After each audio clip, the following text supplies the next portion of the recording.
Hi there, welcome to the video. Welcome if you're currently here in the live premiere. Appreciate it. Be sure to share your thoughts and opinions throughout this video in the live chat box on the right hand side of the screen. And for those that do join later, a day or two late, leave your comments down below in the comment section below this video. So today it's on theme to do with the disappearance case of Alex Easterling, the criminal disappearance case. And it also ties in with the mother, Ashley Martin Easterling, who has responded back recently with a new post on her channel, and it's in relation to Salty Pancakes, because due to Salty Pancakes' supposed behaviour in recent time and what he supposedly said, it's not quite sat well with the mother of the missing person, Ashley Martin Easterling. So, you know, some people could say, why is it being covered here right now? Well, as you know, recently I've done a couple of coverage videos on the disappearance case of Alex Easterling. Today is looking at it from a different angle and just simply looking at the latest updates within the community aspect within the case. This is just like what we've done with Dylan Rounds, and this is coming from the mother, the main person within the case of the missing individual. So there's no harm in taking a look at it. And if it does help set the record straight, of course, we'll find out once we've read it out what Ashley has to say. But you get what I'm saying? If the record can be set straight or things can be adjusted from the mother's perspective, but then it can also be put out there on different platforms or what do you call it, different channels, pages to try and spread the awareness of the case and the situation of the missing individual, maybe it could help in some way. Now, besides all that, you can share your own thoughts. You can form your own opinions down below in the comment section, because for most part of it, quite a few people that do watch along on this channel. I'm not referring to the rats, but I'm talking about the consistent people, the ones that have remained consistent and good throughout. They've got their own mind, okay? They've got their own thoughts, and some do display balance, which is good to see. So it'll be interesting to see what people's thoughts are on today. Now, yes, it could be one of those instant feelings of, oh, it's a salty pancake situation, so it must mean it's a bad thing. Well, to put in perspective, later on in this video, okay, I'll be sharing with you my experiences with Salty Pancakes, in which Salty Pancakes went on over to the Veach case and community and how he behaved there, okay? So it might help put things into a general perspective if you don't quite understand the first part of this video, okay?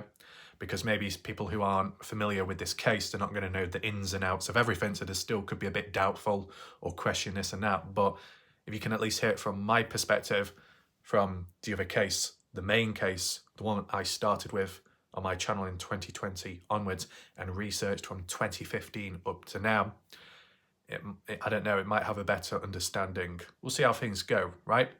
So we can be looking at the comments from Ashley Martin's page, community post, what she's got to say, setting the record straight. Look at the comments as well. I think what this also demonstrates is the tornado effect.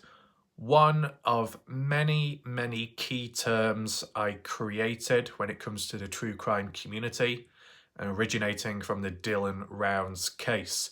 I made many predictions over time, and one of which came true, and it will be demonstrated today. The tornado effect, in which you'll have a problem, a root problem, and it originates from a certain case. That's where people popped up, appeared out of nowhere, became known, became relevant, and others got dragged in, all sucked in like a tornado, chaotic and messy. And eventually it changed course, kind of escaped from the Dylan Rounds community and went into a different area in general, okay? And I guess that's what's happened here. Is it a very recent one? Well, I guess the actions of Salty Pancakes, supposedly speaking, are recent. In terms of the coverage, brewing away, that's probably dates back a bit, because I'm sure a little bit of backstory can be given right now. It might help set the picture for today, okay? So feel free to listen along. If anyone wants to fill in the blanks, you're welcome to do so in the live chat or the comment section down below. But to my knowledge, Who got involved in the Alex Easterling case first, when solving it, when covering it just on YouTube, in whichever way?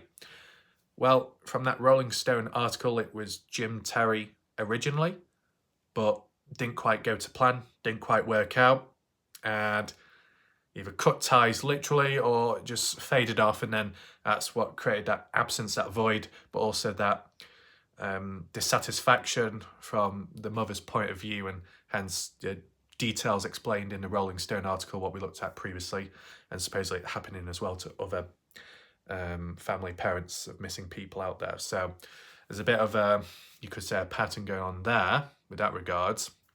But Jim Terry being the first one, right? Let me just mention one thing. There could be another possibility. There could be another slight link to be made.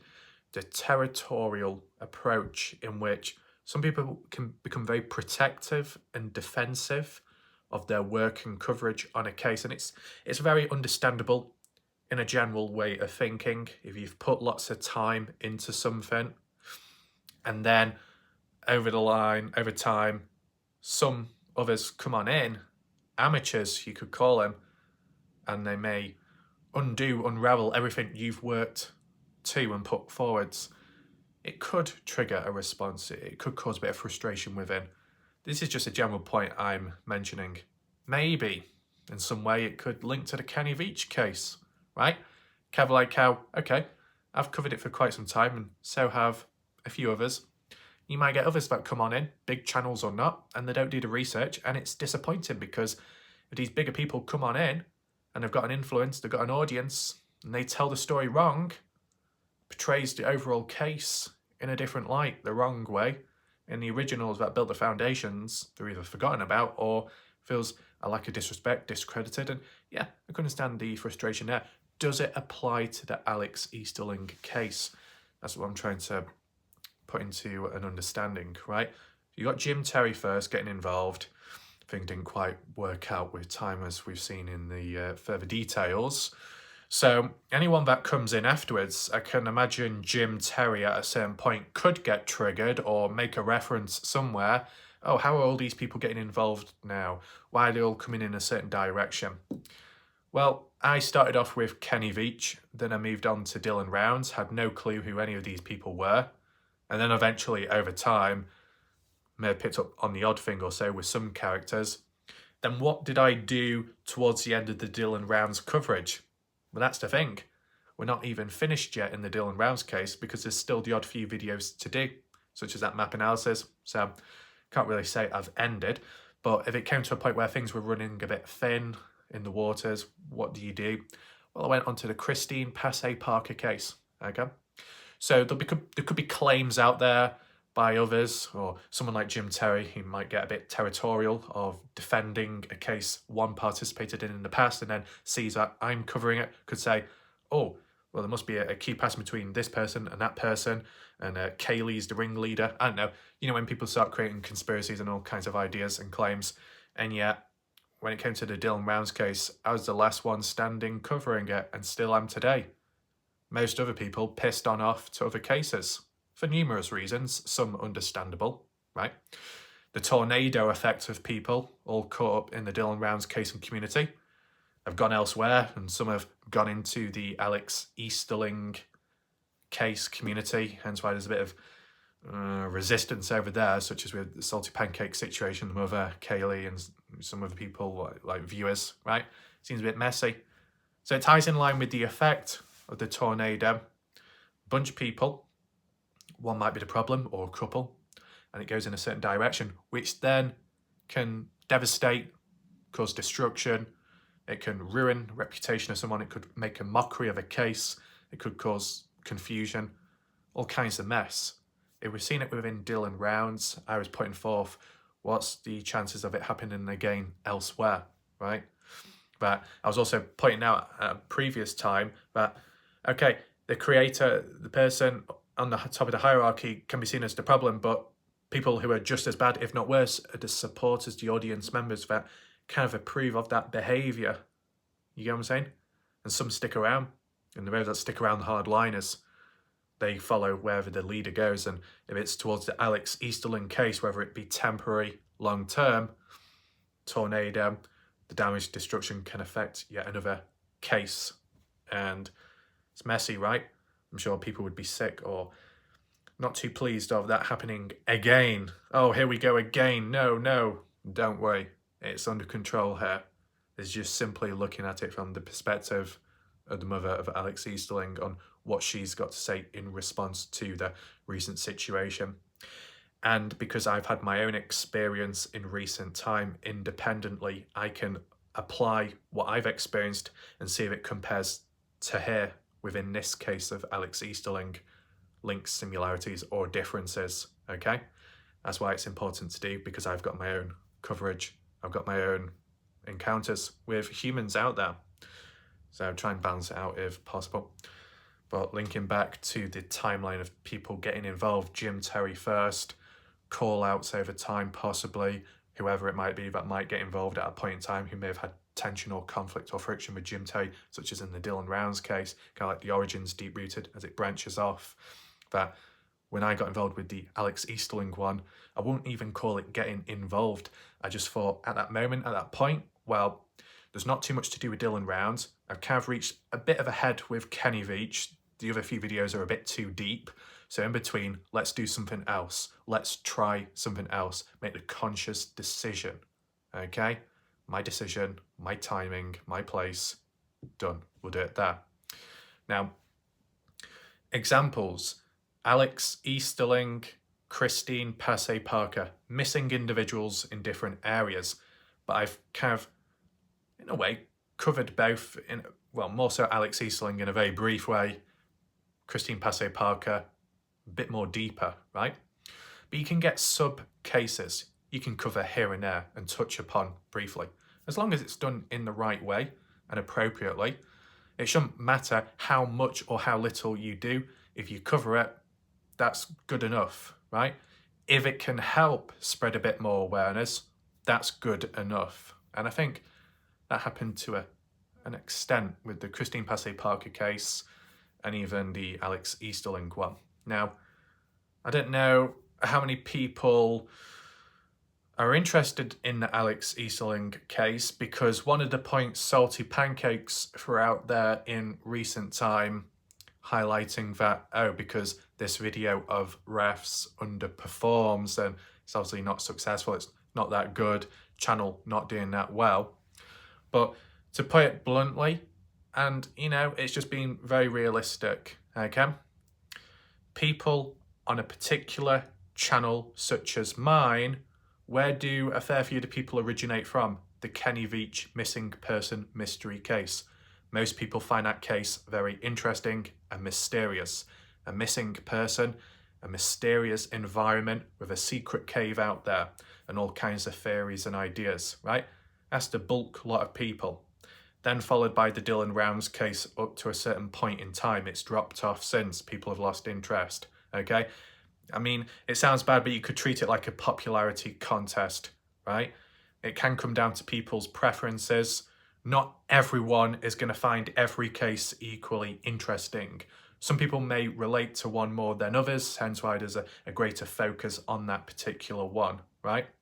At least when it comes to my situation, I'll try and cover cases, first of all, if I'm kind of like interested in, because if I want to cover it somewhat well and, you know, do a decent job at it, you need to be somewhat focused in the first place, and that can come from being interested. But then a second factor, which has come around with time, and it can only come with experience, and that's being able to branch off to other cases or sub-cases at times where previously you may have felt, I'm not quite experienced enough to do this or to do that, okay? So with the amount of map analysis videos I've done with time, from Kenny Veach to then being able to apply it to Dylan Rounds, then being applied to Salty3Pancak3s and a little bit on Aiden Clean too, there's a way of covering the case and, you know, conveying a message with the usage of imagery, satellite footage. Now, I'm sure that could be applied to Alex Easterling, okay, at some point, possibly. It might be of use to people. But there's always like a way around things, okay? And such as the Alex Easterling or Christine-Passe Parker case, although they might not be as hard-hitting in terms of statistics as the Kenny Veach one is, that's simply because of the core audience may not be as interested in those cases. But I'm still going to cover them to an extent because I want to and because I'm able to. And if it's possible with the audience I may now have or once had, I know it could open it up for those people to a different case if they wanted a change of scenery or so, a different thing to sink the teeth into, okay? And as well, if you were able to spread awareness on a case, to be able to spread awareness on a case, it's always best to have an audience to begin with, right? So I did Kenny Veach, M Cave Mystery, out of my own interest, very deep, all kinds of darkness. It's very good, okay? And other people agree, think the same way, right? Dylan Round's case still has that level of mystery as to the unknown and the desert area, so I was able to link on there with the interest and experience with the maps and stuff. Christine-Passe Parker, kind of the same thing. Vehicle left out there, found by somebody else, kind of like a Kenny Veach situation. So I was able to link in that way.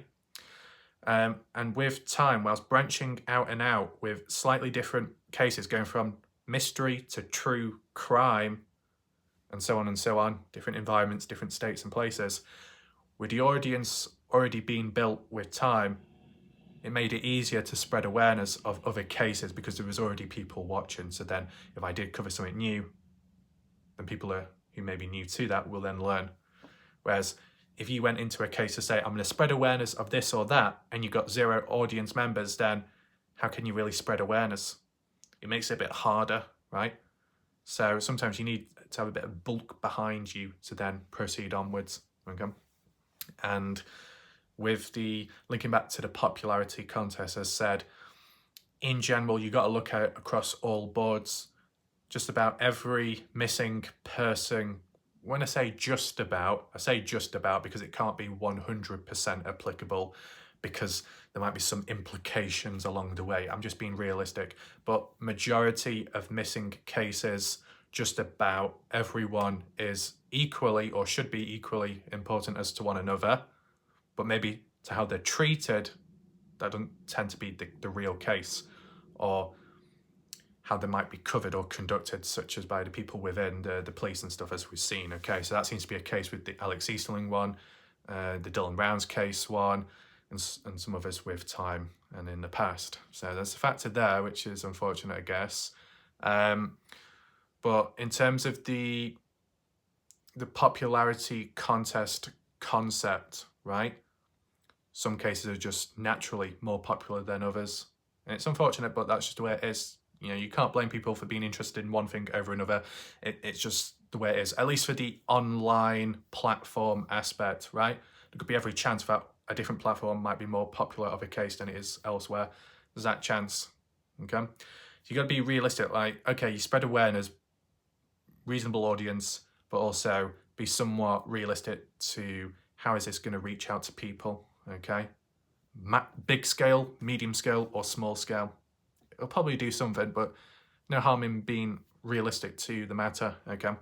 Sometimes cases might receive more attention or views just because it attracts an alternative group of people. So, like, if you had the Alex Easterling case, you had a title, you had a thumbnail, including Jim Terry or Salty3Pancak3s, something very shocking, right?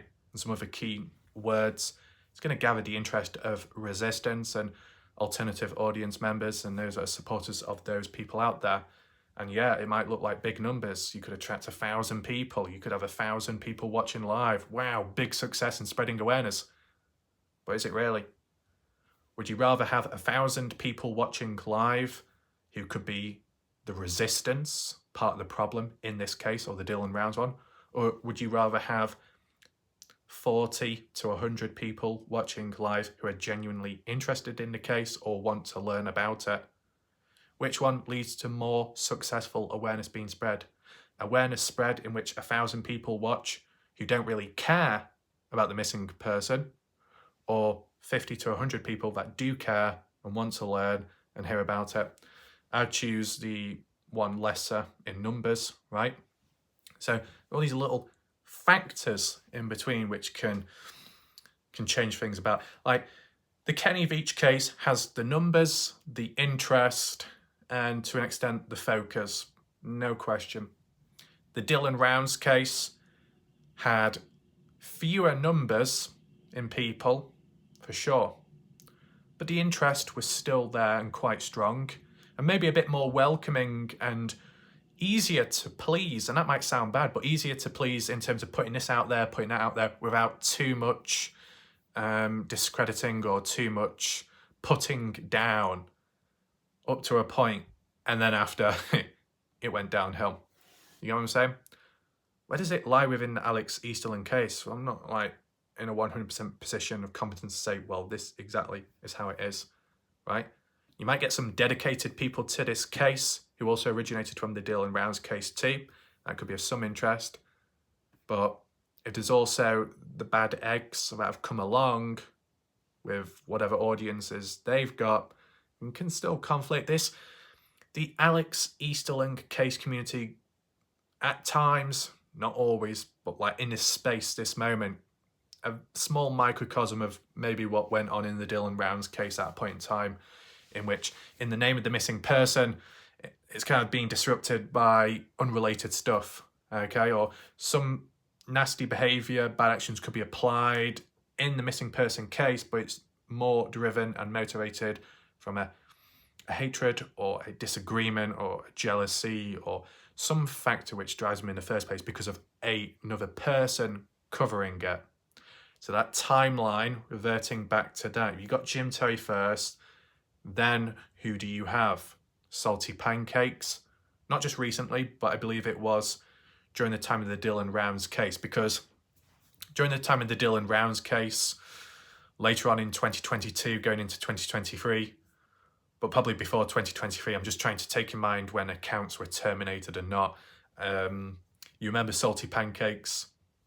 And I think it applies to on YouTube too, when he was around before he got terminated, covering the Aidan Clune case, and I guess Alex Easterling, a bit on and off, switching up. And so Salty3Pancak3s was multitasking at the time, which some people were probably interested in. I wasn't. I don't like multitasking. Am I doing it right now? I'm kind of spacing it out. Does that make sense? I'm giving a bit of a break from this or a break from that, but at the right time. Because if there was breaking news, one thing would have to be prioritised, the other would have to be pushed back a bit further. Just how it goes here. Might be different elsewhere. But yeah, at the time, Salty3Pancak3s doing his coverage on Alex Easterling. Of course, I wasn't around with all that stuff because I was doing my own thing, okay? But you think about it, Salty3Pancak3s at the time, with his community, with his former members, viewers, because at the time of, I guess, the Alex Easterling coverage, from Salty3Pancak3s' point of view, up to a point in time, Kaylee was present, 28 Alice was present, Kathy Waters was present, XYZ chromosome, no. Is it XYZ? I'm thinking of chromosomes when it comes to DNA and stuff. I think it was IYQ2, low IQ, Q2I. Apologies, I can't remember exactly. But certain named individuals, right, from that community, but then with time branching away because of disagreements and all kinds of stuff imploding on itself. But I guess with all those type of people once together, covering a case that have departed and split away, they've still gone in the same direction. And that's what's causing a bit of tension and conflict, in which possibly Salty3Pancak3s doesn't like the idea of former members of his community going in the same direction and doing their own thing and possibly being somewhat successful at what they do, right? It might make better sense when we do look at the responses from people of what they've got to say and what the mother's got to say. But as I said, this is just a bit of a backstory. And sometimes the backstory can be quite interesting to see. And it puts it into perspective, this tornado effect, right? So then once you've got Salty3Pancak3s out the way, who else is there after? There might be a few others, but then there's me, right? But I just casually come on in at a time of when it feels like the right time to cover this and that because it could help spread awareness, and with the audience I have, it might help. If it doesn't, well, there you go, but it's worth trying at least. I said there's still important videos to cover elsewhere which do need to be acknowledged, and the core cases which I've covered are still on priority, of course. But every now and then there's no harm in doing a bit of this and a bit of that to see if it works. And of course, if at any point it does work, once again, it's acknowledgement to say it's working. So what's the best way to honour it? Get straight into it and cover it for an extra 2 years, right? If I've proven it with the Dylan Rounds case, after almost like 2 years or so, 400 plus videos, it's possible to do. Now, this is the thing. You don't want to be in a situation where you can create as many videos as possible on YouTube. You don't want to be in a situation or position where you can make a case go as long as possible for 2+ years, because technically speaking, you want it to be solved as soon as possible. Not so you can move on to the next popular thing, but so the ones suffering in the background, the main people in the case, the family members or the friends, get closure quicker, okay? And that's what separates one from all. Because there'll be other humans out there within the true crime community, and maybe further afar in different communities, but you know, it sounds bad, it sounds very dark, but let's be very realistic. There will be people in the true crime community further afar, secretly behind the screen, with their fingers crossed, hoping that the missing person is not found. And when there is breaking news that there's been a finding, that they're probably thinking or feeling some dread. Oh no, has it been solved? Damn, if so, I can't make any more videos. I can't continue the case. I can't continue more ideas. I think that's what would go through some minds out there subconsciously, even if people didn't want to accept it, right? When breaking news or some kind of news does come about with a case I've been covering, it might make me think, oh shit, what's going on here? Like interest and a bit of the unknown, right? What could have possibly happened? Is it possible to cover? Is it possible to understand? Does it link or does it go against all my coverage? Something like those examples that can go through my mind and thoughts. As I said, demonstrate a bit of introspection there in case you're wondering. But yeah, linking back to the timeline coming about, Alex Easterling, still not quite got into it. That's just simply because there are other things to be doing. Do I treat the Alex Easterling case as a sub case? Yes. Will people see that in a rude way? Maybe. But that's only because I've got my own cases. Well, I don't even know if it would be fair to say my own cases because I'm not controlling them, but my own coverage on core cases I've been involved with long time beforehand. But I said, if one comes to a dead end or there's not much more that can be done, but then there's acknowledgement here by it's working, then just continue to push on with Alex Easterling. Though, at this moment, there's still important stuff to do elsewhere. It is a juggling act at times. It can be unfortunate. But the way I see it, as long as there's the odd person or so who could be currently around, going at it, covering it and doing somewhat well, that's what should matter. So an example would be if I've been covering the Dylan Rounds case and in the background you've had SB Vega's adventures going in hard, very consistent with demanding hikes out there in the Mojave Desert, Nevada, looking for Kenny, looking for M Cave. Whilst I've not been covering it, he most certainly has. Good to know. There's background. There's someone holding the case up in the absence of others. You get what I'm saying? But what about the Dylan Rounds case?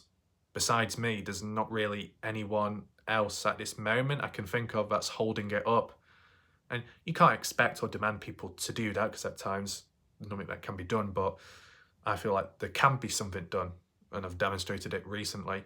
So it's like being deployed here or deployed there when no one else will, right? So an example of the Alex Easterling case, whilst I might have come in temporarily or just brief, you got someone longer standing, an example Kay Lee, or obviously the mother who's been obviously involved since day one with her attempts made and coverage and I guess spreading awareness on different platforms too, maybe TikTok as well. So a range of effective methods there, right? And even the resistance, right? some of them, you could use Salty Pancakes, been around for some time covering the case for the right reasons or wrong reasons. Maybe we'll get a better idea when we transition on, okay? So hopefully that explains a bit of a backstory there, okay? Sometimes it can go a bit deep, but as I said, done with no script. All on the spot this, hopefully people understand. For those that are still watching, or for those that have just come along to this live premiere, welcome. Share your thoughts and opinions in the live chat if you agree or not. Do you think that there is a tornado effect inbound? Where do you think it will go next? I wonder, right? Trying to think, is there any other ideas in between? I'll make, well, I don't know about making predictions here because it's a completely different case. More of just a pointer, okay? Something that wouldn't surprise me. Is there a small chance possibility that if there is trouble in the Alex Easterling case and the likes of Salty Pancakes is triggered and Jim Terry is somehow triggered, is Jim Terry going to form up with Salty Pancakes once again and conduct something in the background towards certain people out there, maybe in the Alex Easterling case? I don't know. Is there a chance? Sometimes you got to try and look forwards, even if it's bad, to anticipate what could happen next. And such as the Alex Easterling case, at the end of the day, there is a missing person. That's the only thing that should matter. But if the petty stuff, which people would disregard and say it's not important whatsoever, I'd say, on the contrary, petty stuff can latch itself onto the important stuff and then both become equally important, because the petty stuff could slow down or prevent the possible finding of the missing individual. When that becomes a problem, you got to try and look forwards to predict or see or forecast what could happen next and to what extent. How bad could it really get? Did that happen within the Dylan Rounds case? From certain perspectives, such as Candice Cooley, maybe Justin Rounds, it could have gone bad or worse than expected. I don't know. In what way, though? What exact way?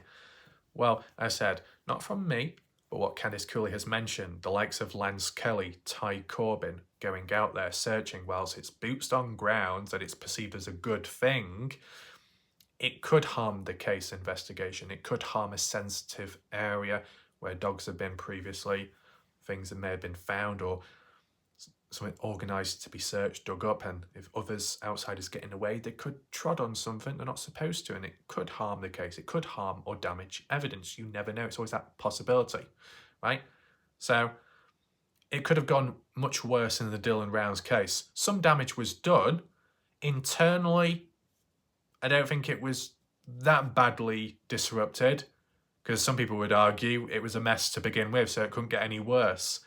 But I guess in terms of the online coverage and trying to understand the case, you could say it was heavily slowed down by the BS, the dragged out nature and behaviour of people and the way things were worded. It was like you had to go back to the classroom and relearn English all over again, look through all these paragraphs, sentences and shit poems and try and understand, what's being said.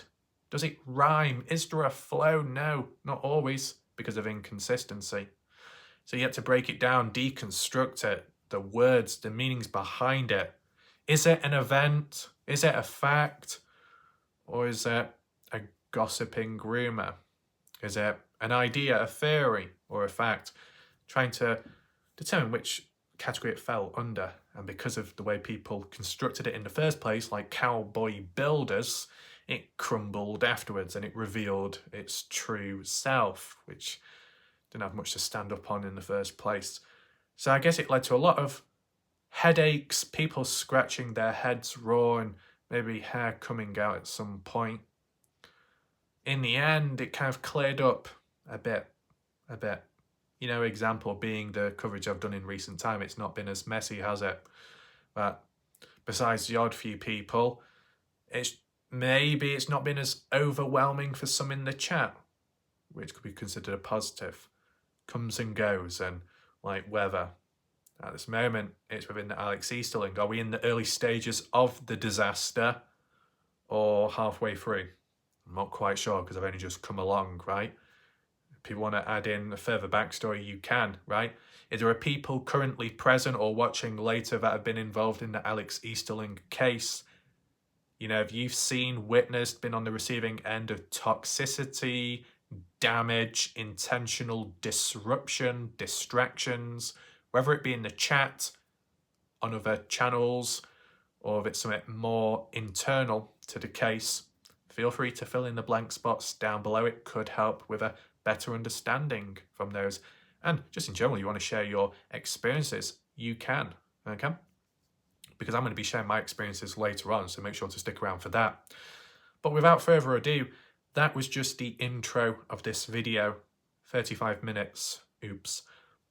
But maybe this backstory helps you understand, you know? Because whilst we go through this video, you can always react and share your thoughts and I guess talk about other stuff in between. But now has come the time, the important moments, and get into this discussion, this response, this update from the mother, Ashley Martin Easterling. Let's head on over to the channel community post and see what she's got to say in recent time to Salty3Pancak3s' supposed questionable behaviour elsewhere on the case. Here we are on the page and we click read more. Here's the response from Ashley Martin. See what she's got to say. Scroll down about there. Okay. So Ashley says, I was sent a screen recording of Salty3Pancak3s' Rumble show from Friday 12/1st. To say that I was disgusted would be an understatement. Salty3Pancak3s told blatant lies about Alex Easterling. Lies. And he knew he was lying when he said them. It was absolutely nauseating to listen to it. Salty3Pancak3s, also known as Mike, had no reason to say what he said. It was cruel and hateful. Alex and I never argued that night. He certainly didn't run away, and if he sold for Chucky, he did it to support his own addiction. Right, so I guess it's probably to do with accusations thrown about the dealing of drugs and substances. Anyway, Ashley Martin then goes on to say, Salty3Pancak3s, Mike, knows that. He has been making all kinds of crappy comments on my community post and trying to get a rise out of me. Now he resorts to this childish mess. It's just twisted and I won't stand for it. If he's not contributing to try and find Alex, he needs to keep his mouth shut about him. For him to come after Alex and try to make an already heartbreaking situation into some kind of shit show is unforgivable. I've done nothing to him, right? Haven't talked ugly about him, haven't said anything negative, nothing. I'm not sure if this is some sort of cry for attention or was just done out of pure spite. Whatever the reason, it was wrong. I'm just asking that any of you that truly care about my situation and what I have been going through over the past nearly 600 days, please don't listen to crap like that comes out of Salty3Pancak3s' mouth. Drama, false narratives, and made-up lies are the last things that needs to be done for any missing person case. Alex was an addict. He had his struggles, but he was my child. He deserves to be found. Okay? So, we don't need to analyse too much. Of course, you know, some people, audience members, could be like, well, what did Salty3Pancak3s literally say? Where's the example of that? Well, it was said that it was from Salty3Pancak3s' Rumble show, Friday 12/1st. I guess if people want to do their own research, you can check it out, I guess, if it's available, and see for yourself what exactly came about it. Unless it's already been deleted or privatised. You know, that can happen too. Kind of hide evidence and whatnot. I've seen it on YouTube as well with comments just being deleted by the individual. I said I'll show you my experiences a bit later on. But it seems to be you got a missing person case and somebody out there involved at a point in time then resorts to a different route, the unpopular opinion type of thing, but also at the same time causing possible bit of disruption, possible bit of disrespect, maybe to get a response from others, or to try and reveal something which isn't actually there in the first place, but they're either that convinced that there is something, or they want to try and make others believe in it. I mean, with the Dylan Rounds case, the way people went about there, it's like going around the back end route, typical deep dive, but maybe not always for the right reasons. Okay, it might seem very vague, that, but as I said, I'm just reading what's here. Okay, just sharing with you a response, an update from Ashley Martin. You want to do a bit more further research, feel free to do so. But I guess it's one of those things where whether it be the missing person, the victim, or supposed victim, or whether it be the family member or friend, or a third-party individual caught into the case trying to solve it, if there is dirt on any one of them, no matter how innocent they are within the case itself, that dirt will be digged up and shown out there as a form of resistance by others, right? As we said, within the Dylan Rounds community, directly about Dylan or not, you might get audience members or people going on panel that aren't responsible for Dylan's disappearance, but maybe they're trying to solve it. But at the same time, because they've got their own past, that ends up getting dragged up or dragged through the dirt by those others out there doing the deep dives, to then just cause a bit of unnecessary disruption, right? Like with, in general, the Dylan Rounds case when it came to Jim Tay, these, what do you call it, these research methods and digging up people's past or criminal history, okay, but how is it relevant to the Dylan Rounds case specifically? It's not really. So what's this got anything to do about the case? And then other times, just a general research, and it's not to do with true crime, and yet they might be on a true crime platform or channel or community, and it's like, none of this is relevant, so why are these methods being used or implemented? Are these methods successful or helpful in finding the actual missing person? No, so then what's the point doing it? You know what I'm saying? Some people could flip it around and say, well, Ref, what's the point in looking at pretty little imagery and satellite photos from Google Earth then? Does that directly lead to the person being found? Not directly, but it can contribute, right? Or it can contribute to understanding the backstory of the case from start to finish or just before it happened, right? As we've demonstrated. Like I said, I can provide an explanation, right? So the methods and stuff that I do and the things that I say, most of the time I can, back it up with a valid explanation as to why or how it can be helpful. But I think other people out there can't really. Maybe they themselves know, but they're just going at it regardless. Okay.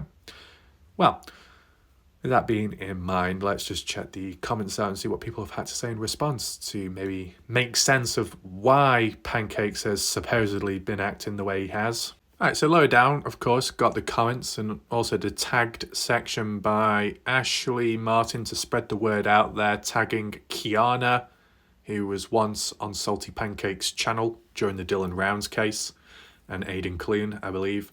You got Watcher of Crazy, somebody else, Star Amber, once on Salty3Pancak3s channel, Stony, once or still is on Salty3Pancak3s channel, I believe, from screenshots elsewhere, and 28 Alice, Tree. So I think that's just spreading the word out there to let them know about the situation of Salty3Pancak3s' recent behaviour. I don't know what some of those think of it, but we might get an idea here with the comments in general, so there's no harm in reading them out. So a guy called Rick saying, addicted or not, he's still someone's son, brother, father, friend with a beating heart and love in his soul. No one deserves to go missing and be tossed to the side as if there was nothing.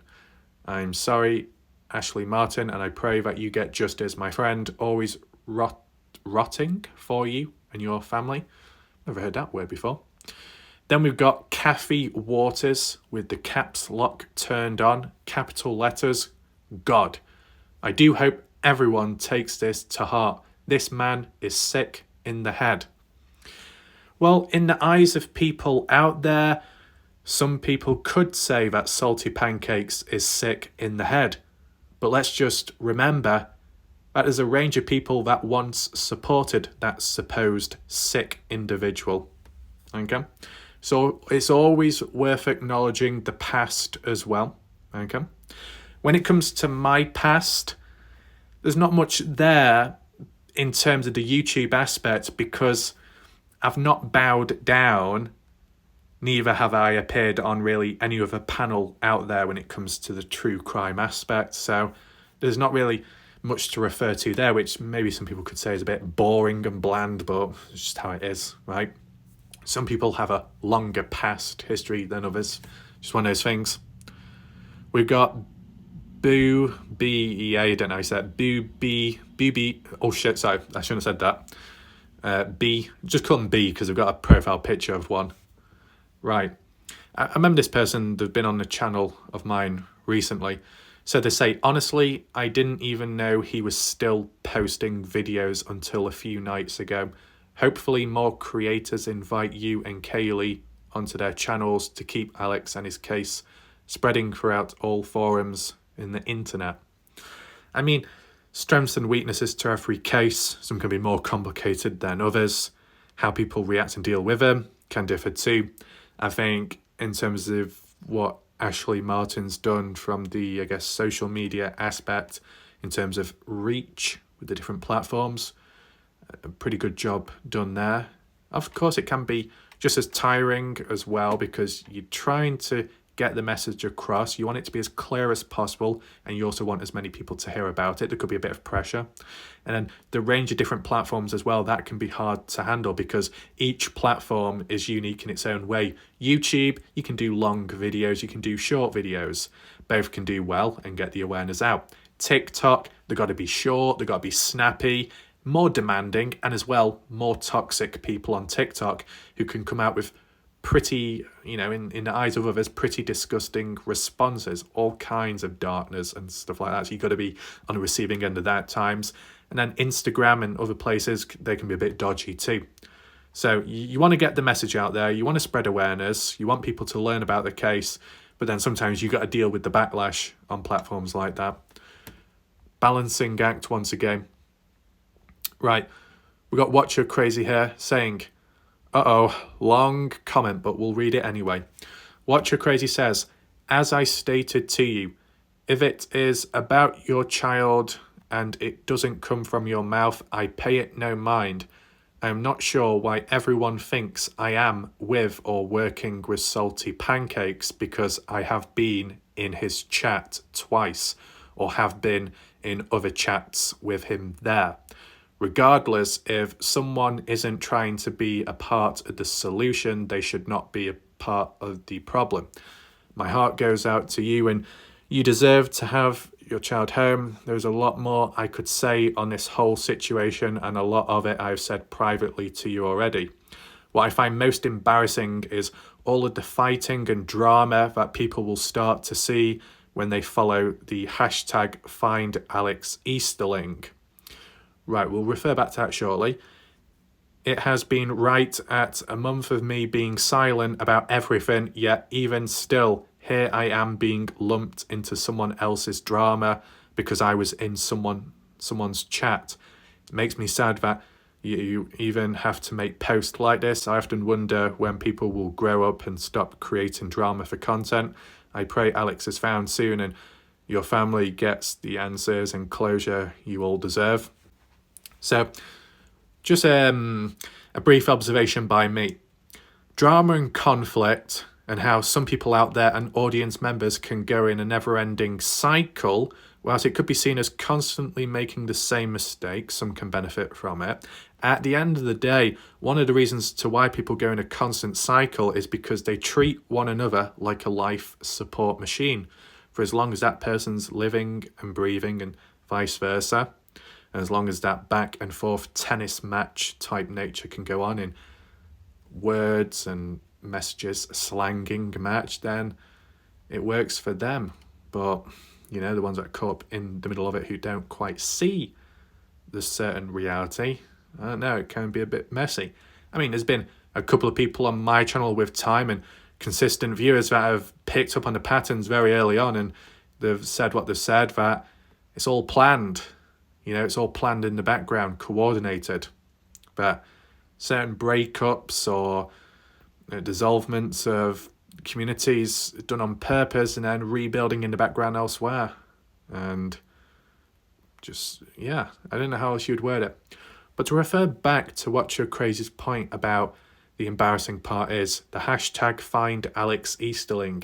I guess what Watch Your Crazy is referring to there is if general public, people, impressionable viewers to the case for the first time ever, they click on that hashtag or they type in Alex Easterling, the first thing that will show up is drama, conflict, or when they look at different platforms and messages and people being tagged in stuff, they may see a pattern, a constant pattern of conflict, tension with these random individuals in the eyes of them who they don't know at the time, right? Does that make sense to you?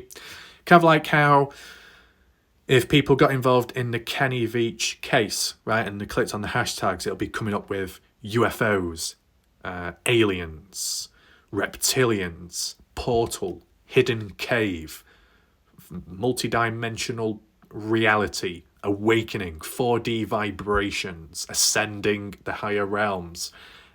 You know, people who are just interested in mysteries and missing people will think, bloody hell, what the hell's that? I wasn't expecting to see all this. Ugh.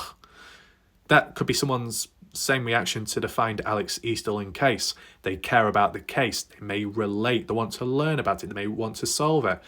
But then the bloatware, what comes with it, the excess baggage, is all this messy stuff as you see here. As said, the point of this video is to cover the original response from Ashley Martin, in which the side petty stuff is latching on to the main important part of this case. So both become equally as important when one's at risk to the other being the disruptor. Okay, exactly how it was handled in the Dylan Rounds case. Okay. Anyone else to acknowledge here? I think, yeah, with Watch Your Crazy moving about from different channels at different points in time, more so in the past, and some people become wary of it. I mean, I've not moved around in that sense because I'm doing my own thing, but I guess if I've left a comment elsewhere or I've tagged someone, even on the community page, third-party people may have come across it and then thought, oh, is this person in pact with that other individual? What's Warlike Raph doing here? Warlike Raph, you better not do this. Warlike Raph, you got to be careful of this individual. And I'm like, calm down. I'm the one with the whip. You know, I'm not in any danger with that regards. And as for these other individuals, it's a simple acknowledgement and that's all. I guess it gets blown out of proportion. Maybe that's happened with Watch Your Crazy. As I said, I don't know where Watch Your Crazy goes most of the time. You know, I don't track how long she spends in the toilet. I don't even track how often she uses her printer, right? I don't even know she's got a secret 3D printer in her basement. Who knows? Mysteries all around. The only thing I do remember catching or seeing was just, I guess, coincidental timing. So maybe at one of the points where Watcher of Crazy was on Salty3Pancak3s Rumble show, maybe, a call-in on panel and they were just casually talking.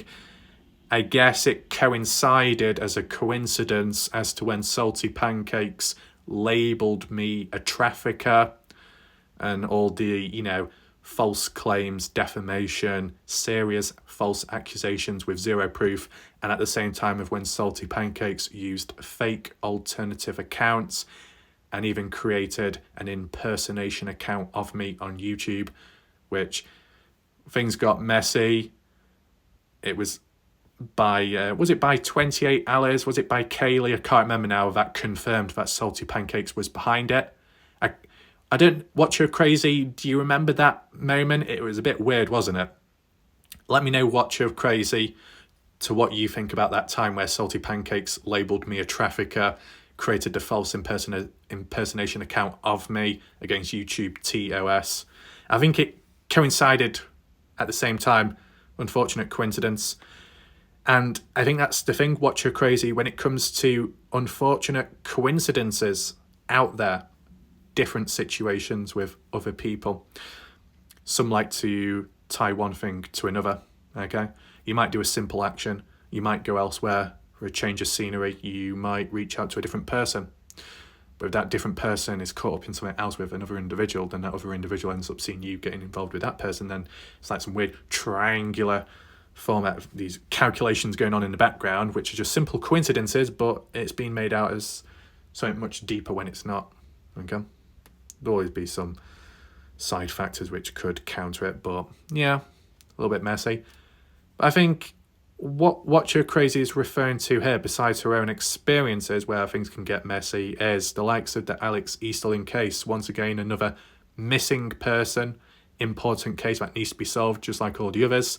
But because of the hashtag, because of the people that come along with the case, the excess baggage, and former audience members and Salty3Pancak3s, maybe that tornado effect of I was going to combine the word destruction with disruption, but it didn't come out well. Basically, what we saw in the Dylan Rounds case, to an extent, maybe on a smaller scale, is what could be happening here in the Alex Easterling case, which I guess is unfortunate. Let's just see what the response is. Kathy Waters, well, this is a lot of words. BS. What does that mean? Is Kathy Waters saying that Watcher3Pancak3s is saying a lot of bullshit? Or is Kathy Waters agreeing with what Watcher3Pancak3s is saying? I'm not quite sure here. This is a lot of words. I guess Kathy Waters is saying that Watcher3Pancak3s's paragraph is a lot to read and most of it is BS. If you want to correct it, feel free to do so, but when language comes across, it seems like Kathy Waters is calling out Watcher3Pancak3s here. It did say 2 replies, but it doesn't seem to be showing. So if I click newest comments, we might have to move around on some of them, okay? Apologies about that. We'll get back to the other comments. I just wanted to find Watcher3Pancak3s. Does it show? Yeah, there you go. So just as a heads up, to other people out there, if there's a point in time where you want to see comments and it might say 1 or 2 comments in the comment section or in the response of a comment thread and they're not showing up, make sure to click the filter option, the drop down box, and select newest comments. By default, it's always the top comment, the most liked. Switch it to the newest comment and then it will reveal the other responses from people which appear to be hidden on YouTube, okay? So Kenny Hines responds back. Now, Kenny, don't really know who he is. He seemed to have an issue with me at one point, whatever that is. The only thing Kenny mentioned about my channel is that I've got 9,000 subscribers and about 9,000 of them don't even watch, which doesn't quite make sense because I've got about 200,000 views the last few months. So, yeah. Anyway, Kenny responds saying, that's how it goes, Watcher3Pancak3s. Apparently, Strangle Nuts crew and that dipshit Vegas girl think Salty3Pancak3s and I are best friends who text each other daily. You should know by now how those pieces of shit work. Right, so I guess when Kenny says strangle nuts, he's referring to fumble nuts. But not coming from me, but I guess with Kenny and maybe Jim Terry at a point doing some kind of background check on fumble nuts, some kind of criminal record or something in the past where they claim or have pointed out that fumble nuts strangled a female in the past and bit her on the neck or something. I don't know, I'm sure they've made a reference in the past, and like when people do funny nicknames or insulting nicknames in response to people, I guess it's a play on words. Instead of fumble, it's strangle nuts, right? He was a part of the fumble nuts crew. Well, as some people have pointed out, actually I can't even remember, to be honest. People switch and change all over the place. It's hard to keep up with, right? But whatever's going on here kind of originated from the Dylan Rounds case. Quite a few of these names of people you see here were once in the Dylan Rounds community, whether it be trying to solve the case, talk about the case, hanging out, maybe having fun, but then with time communication broke down a little bit. Yeah, you know, if there's people in the chat watching right now and you're familiar with some of these names, you want to share your thoughts and opinions, feel free to do so, I guess. Now, I know we're a bit out of order now because I've adjusted the order of comments, but I had to do that for some to show up, okay? So we'll start from the top again and we'll just skip over the ones that I already read out. So, you got the real 28 Alice. If anyone doesn't know who 28 Alice is, it's the person who once had the profile picture of that headset and mic on the head, if you remember. And if some people don't quite remember that, it's when Betty Hayward talked about 28 Alice in that short video about her shoes or something. Maybe that clicks, but 28 Alice, just see what she's got to say. I was not there that day on Salty3Pancak3s channel, to be honest, and I haven't kept up with any of those cases with the exception of Dylan Rounds. I was not involved much with Alex Easterling and know little of the case. I will pass this on to Mike, however. Okay, interesting response. Fairly formal. Kathy Waters in capital letters saying, "Oh my God, well, I'm sure his shack up has seen it." Reference to the shack lady. "I am guessing she has told him. I had no clue he had so many carrier pigeons." Oh, Kathy Waters. Carrier pigeons. Could that harm the parrot? I don't know. But interesting. Ashley Martin responds to 28 Alice. "I appreciate your response and I didn't make it or tag you so it could be passed on to Mike. It was simply to make sure the truth was shared with people who often listen to him. Having misinformation about missing person cases makes things much harder. Dylan's case is a great example." There we go. Boom. Nailed on the point. As said, the Dylan Rounds case across all boards has been a bit messy, both externally and internally. Mistakes have been made. Does that apply to me as well? I don't know, to be honest. If I'm covering something, what's going on elsewhere, it's just simply looking at it. Have I created any problems would be the key question. And in terms of intentionally speaking, no. But I should not go on any further with those responses to those questions because it would come off as biased. It all comes down to the general public, the witnesses, the audience members that can answer those questions themselves based off what they've seen in the Dylan Rounds case and what they've seen from my coverage on the case. It's not for me to talk too much there because, I don't know, it just wouldn't be fair to say. But I do think all round it's been a bit messy. As I said, I do think within the community it's slowed down the progress in trying to understand stuff and it's made people doubt or question and go backwards to look for the truth again. I think the main factor is it's led to a lot of wasted time and headaches for unnecessary stuff which then turn out to not be true in the future. But it took some time to work through it all, I guess. As for internally, directly in the case itself, how disruptive has it been? Maybe Candice Cooley, Justin Rounds getting frustrated at times just from seeing the stuff online, but as they said, they got to a point later on in the case where it didn't bother or faze them because they just adapted and just pushed on. As for the physical boots on ground type searches, I think that might have been what impacted internally the case the most from the viewpoint of Candice Cooley, Justin Rounds, like the times where they said they didn't want public people out there because they were doing their own private stuff. But, you know, it can happen. It doesn't happen with every case though, does it?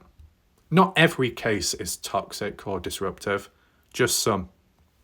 Anyway, we got this guy called Live with Nick. I'm sure some of you people on my channel would have seen Nick popping into the chats in the past.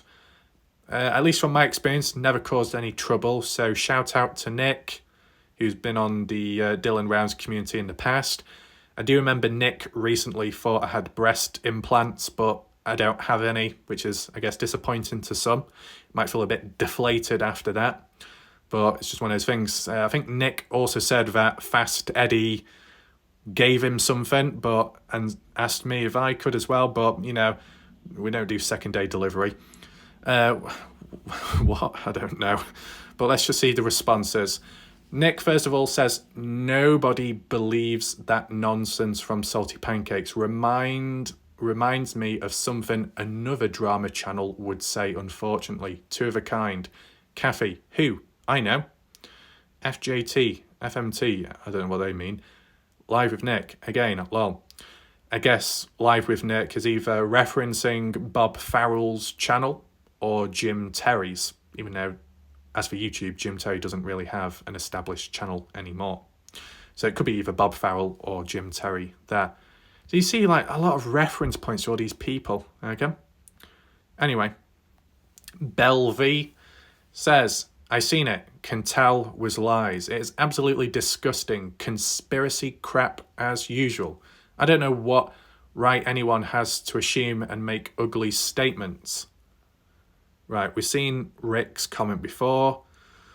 Do we see Kathy's? Oh, it's taking a bit long to load. I don't like it when it does that.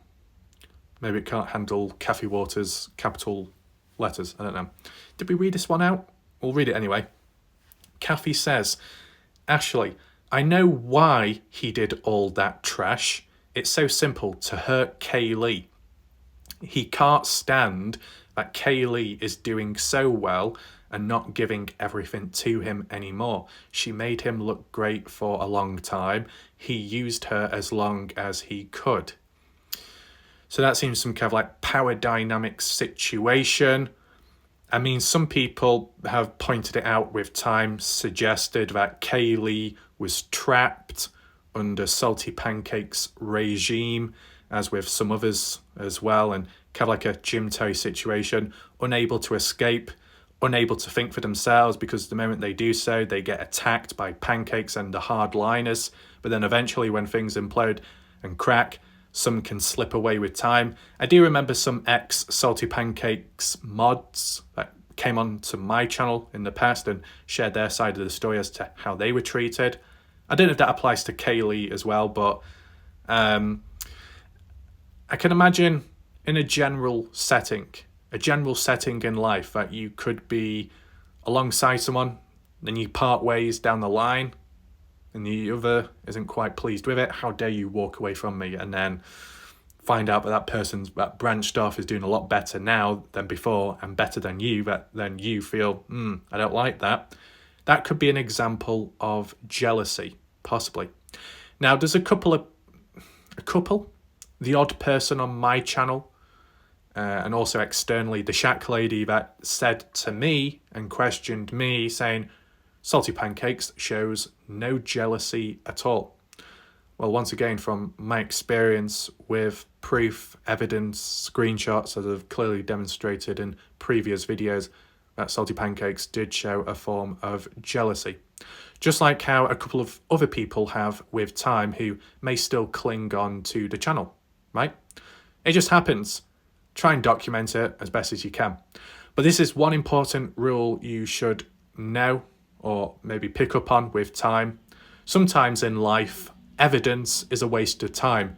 If you're dealing with people that are in great denial or brainwashed, no matter what evidence you put in front of them, even when it's the most important part because it's actual evidence, there's a high chance that they'll still deny it or reject it. So you've wasted your own time trying to prove it to them and convince them. Sometimes lost cause. That's it. And as bad as it sounds, it might sound very informal and improper. There'll be moments where you might have the evidence, and the evidence is what's in your mind and your experiences and what you came across. Maybe without a camera, maybe without footage, maybe without audio, maybe without screenshot.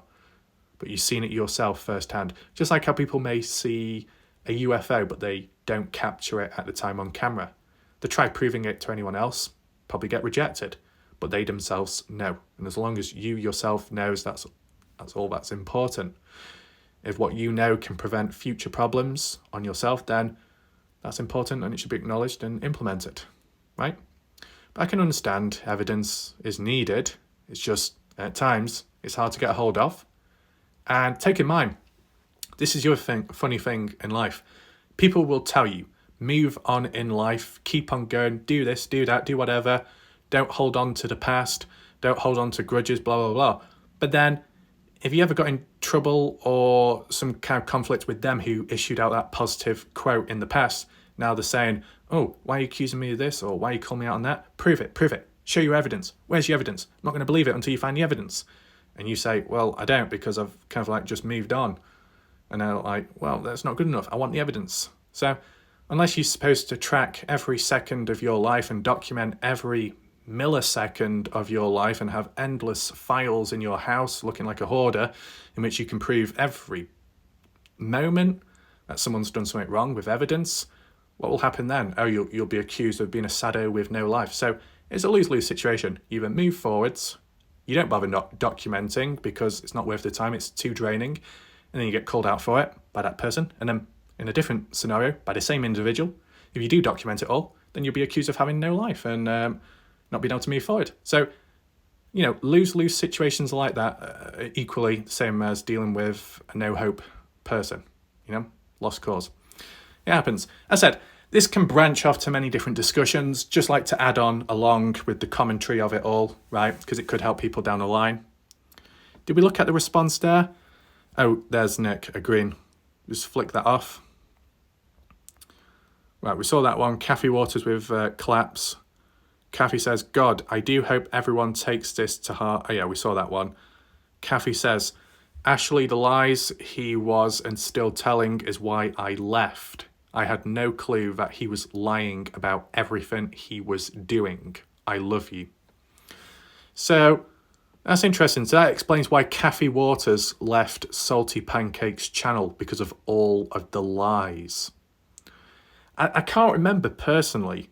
I don't know if Kathy Waters was on my channel at the time. I know people were saying that there was a fake Kathy Waters account on my channel. Can anyone confirm that? It's just because I do remember when I was trying to cover the Dylan Rounds case, there was two people that did purposely cause disruption and disrespect to the Dylan Rounds case. One was Joy Perry, who was typing in capital letters, swearing all over the place, having a go at me, constantly referring to Kurt Wadsworth, but with zero proof because they don't have it anymore, and just causing a lot of disruption in the chat with the spam messages, the capital letters, the shouty tone. And then the other person, in which had the same username, or not the full username, let's just say the name of Kathy Waters. I'm just interested. Is it the same person? Not Joy Perry, but at a time when I was covering Dylan Rounds, there was a YouTube channel called Kathy Waters. Could be someone completely different, but a person called Kathy Waters on my channel when I was doing Dylan Rounds, they were typing in capital letters, having a go at me. They had issues, they had problems with me, but I never could really understand it. I was covering the Dylan Rounds case, trying to put the information across whilst also thinking outside of the box, doing the opposite of what Pancakes did, where started going down conspiracies and rabbit holes. I don't know. Was Kathy Waters, the real Kathy Waters, around at the time when Pancakes accused me of being a trafficker with zero evidence and fake accounts were made, impersonation ones of me? Just out of interest, right? Because I guess at times elsewhere you will get people that act out and are very disruptive and disrespectful to another person's channel when that person is trying to cover an important video on a case. And then once that disruptor has done their thing, they run back to their master, or once a master, and are on good behaviour. Do you like if you had someone that said, right, I'm going to be covering this case today, I want it to go well, I don't want anything going wrong, I'd appreciate it if people in the chat are respectful, etc. It seems to happen there, but then when certain audience members branch off elsewhere, they do their own thing and they disregard the suggestion by the other channel owner saying, could you also be respectful here? No, we're going to type in capital letters and cause a lot of mess. It's like picking and choosing. But Kathy Waters, the person on screen here, if you are watching this video, did you come across, were you aware that there was an impersonation account of you? I mean, it seems to have done its rounds with different people. I mean, I think it might have even started off with a couple of some, and then it went on to me. There was fake accounts of me, proper ones, like proper impersonation ones with the same profile picture and everything. Some people believed in it, fell for it, and then the rest didn't. Some along the way did defend me, okay? So, regardless of what happened with time, credit to Matt Lingo in the early days, and Dale, and Betty Hayward, and maybe even Lacey H, and possibly Bella V. At times where fake accounts showed up in those chats or channels, and some of those people did defend me, or at least raised awareness to the channel owners of that bad account. Those bad comments were coming from somebody else and not me. It's good of people to do that, because at the end of the day, you can't be everywhere at once. And for some, it could get exhausting trying to, catch up with everything and constantly spread awareness of this and that, okay? And I guess with me, I'll be more limited because I tend to be making my own videos, so I can't be in all places at once. So for the people that have done stuff along the way for the right reasons elsewhere, shout out to them, okay? And most definitely those that have remained on my channel to this day, of course. But anyway, let's just continue on. Is this all one big thread? No, it isn't. This person saying, sending hugs and prayers to you and your family, Ashley. Also, I'm sure the people that truly care and support you and want Alex to be found are not listening to all the BS. Miss W. I think I remember them being on my channel once or twice in the past. Hugs and prayers to you. Norse code. He's twisted, just like Jim Terry. Slimy scum. So I do believe there was a time where Norse code on here also had an issue with me. And correct me if I'm wrong, it could be somebody else, but whether this person agreed or said it themselves, I do remember the line of someone, at least, was comparing me to Jim Terry, saying that I'm just like Jim Terry. Was it Norse code? Not quite sure. Could Norse code have said I'm no better to Jim Terry? I don't know. If people can remember themselves, leave it down below. But I just remember in general, Norse code was, I guess, very defensive in the Dylan Rounds case because they wanted the truth. They didn't like the idea of people coming on in and spreading misinformation. Maybe there was a misunderstanding where Norse code felt that I was a problem when clearly I wasn't. But just a heads up, Norse code, maybe you didn't see it. The likes of Candice Cooley does approve of my coverage in the Dylan Rounds case, and it has been proven. Okay. Covered it and documented it in a recent video. Of course, as I've always said, when people approve or show acknowledgement, it's always good to see. But then when the ones directly involved in the case also do it as well, it's so much better, right? Just reinforces and shows why you're doing what you're doing, and it shows why it's working. Anyway, we've got American Honey. Person been on my channel and has been positive for most part of it. American Honey says, it disgusted me to hear that nonsense from Salty Pancakes. Love, hugs and prayers for the family. Right. We got IYQ2. That's the person I kept getting mixed up with in terms of usernames. They say, it's simple. If you don't have anything that will help the case, keep your mouth shut. If you follow this person and didn't share that message with BS with him, and ask him to stop, then you're allowing it by being there, period. Right, so this person says, if you don't have anything that will help the case, keep your mouth shut. So why did this person, IYQT, have an issue with me at the time when I was covering the Dylan Rounds case and I was assisting in making sense of it. Maybe another misunderstanding. But just as a heads up, IYQ2, Candice Cooley does approve of my coverage on the case and many others along the way. Consistency there, and I'm still covering it, so that's all okay. IY says, you can support whoever you want, but listening to him degrade people over and over and flat out lies, come on. You allow him to yell at you. Why? I left because if he can lie to a judge, do you not think he is lying to you? Really? I've walked away from a lot of YouTubers because of the hate in everyone's hearts. If you support it, you're part of the problem. His comments about Alex were to get at Kaylee, and this is just as sick. Maybe driven by jealousy as well. So maybe IYQ2 removed themselves from commenting on my channel because they saw it as a form of hatred in the Dylan Rounds case. Maybe, because they did say that they've walked away from a lot of people. But, you know, just to think, at least from my perspective, people, just in general, people that have walked away from my channel, okay, I understand.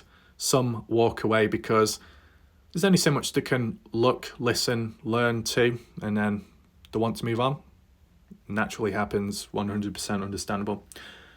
More so when it comes, one thing that I have noticed, okay, just from observations, people, some who have been problematic on my channel, and there might be some familiar names as well if you think long enough, but some of the problematic people that left my channel because they had enough, their reasonings behind leaving didn't really make much sense. A couple of people left because they didn't like the drama on my channel and community, yet they moved to a different channel which was all about drama and conflict and worse. Didn't quite make sense. Another person that left my channel supposedly was Rainbow Melon, whoever that person is. They said that they left my channel because they didn't like the idea of me being in a bedroom in a small enclosed space. They don't like enclosed spaces. Well, if they don't like that, then why did they move to another community where it's a platform in a small chat room, which is just as claustrophobic, if not more, because there's not much of a visual background to it? Seems to contradict their reasons behind why they left. But, you know, at the end of the day, the bad people, the problematic individuals, the ones that had problems with me, whilst they may leave my channel, oh well. When 10 people leave, I end up getting 200,000 new people to the channel. Oh well. It's not a bad trade-off, end of the day. But one thing that always remains, no matter the numbers, even if I did get 1 million views every year, once a year, regardless of that, the 10 to 20 to 30 people that watch the live premieres almost every single day, and of course the individuals that show the support too in different ways, they definitely need to be acknowledged, okay? And I don't know if it gets annoying. Let me know if it gets annoying if I acknowledge certain people too often, okay? I know Cleo said that sometimes I give a shout out to her too often, but it's just the least I can do, right? So, I mean, maybe the other way would be do some alternative videos here and there. I do acknowledge that. It's just unfortunate. Hopefully you hear this clear. It's unfortunate at times because sometimes it could be a good idea to do something, but then unfortunately it coincides with a really important news coverage on a case, or, you know, when you get the breaking news. So it kind of disrupts it a bit. And of course, videos should be made, such as to acknowledge Cleo, or to acknowledge Maria, or Badger Life, or Skeptical. Maybe Watch Her Crazy. Yeah, Watch Her Crazy. You know, and She Chu, that person, and some others along the way. But it's just unfortunate timing when there's groundbreaking stuff getting in, and that needs to be covered, and then the other stuff sometimes end up forgetting. So maybe, is it possible to do a bulk video at one point to acknowledge multiple people? I wonder if that's possible. I mean, like if people had similar interests, that they liked a certain funny thing or an impression or, you know, some of the stuff I've done previously, like the dodgy things, if it could be done collectively, maybe I can do that. I mean, I've got one idea. Sometimes I've got ideas which may not be in direct acknowledgement to a certain individual, but it can still be a form of enjoyment for them. So it might unintentionally reach out to the right people in acknowledgement. So hopefully, if there's no breaking news, I might be able to do that at some point. Apologies for going off subject. Just wanted to point that out right now. Okay? Anyway, returning back. So IYQ says, for the record, Mike Kaylee did not contact me and disparage you. She didn't try to get me to leave your channel. As a matter of fact, it was 100% because of your actions and your actions only. And your blatant lies. Stating anything else is just that. More lies also. I was 1,000% sickened by your behaviour on that inappropriate site. You were cussing at younger individuals. Come on, man. This is just sick as heck. Your behaviour on there was showing who you really are. And if you think that is good content, I have no words for this type of behaviour. Oh, it was in capital letters as well. I have not gone around bashing anyone but this. Wait, hold on. IYQ2 says, I have not gone around bashing anyone. I'll be honest, no disrespect, but that's a bit hypocritical because you did bash me, unless there was a fake account of you at a point in time. But I do remember IQY2 having a go at me in the Dylan Rounds case, but they eventually walked away, so I guess it's not that bad. But, you know, the unfortunate thing with me, Warlike Ref, I've got a good memory, okay? It can be a problem at times, right? I can replay things on my mind because I can remember stuff from the past. Not always a positive, right? But it can also serve as a positive in remembering certain actions which could help in the future or remind others. I think some people said I'm like an elephant or something, not with the trunk, but with the mind, I guess. I don't know if elephants do have a good memory or not, if it's just like a figure of speech or something. But I do remember IQ or IYQ2 having an issue with me and calling me out and, you know, having a go at me for covering the Dylan Rounds case the way I did. So that's unfortunate, never resolved, but it just happens at times with humans out there. Maybe it was actually, in fairness, these individuals that I see here that once had a problem with me, it was at the time of when they were around Salty Pancakes. So maybe before they learnt about Salty Pancakes and what he was really like, these people may have been under his spell, right? So they weren't thinking clear, they weren't, reacting the same way, didn't see it for how it really was. So misunderstandings along the way. As said, Warlike Ref is also known as Mr. Misunderstood when it comes to certain communities out there.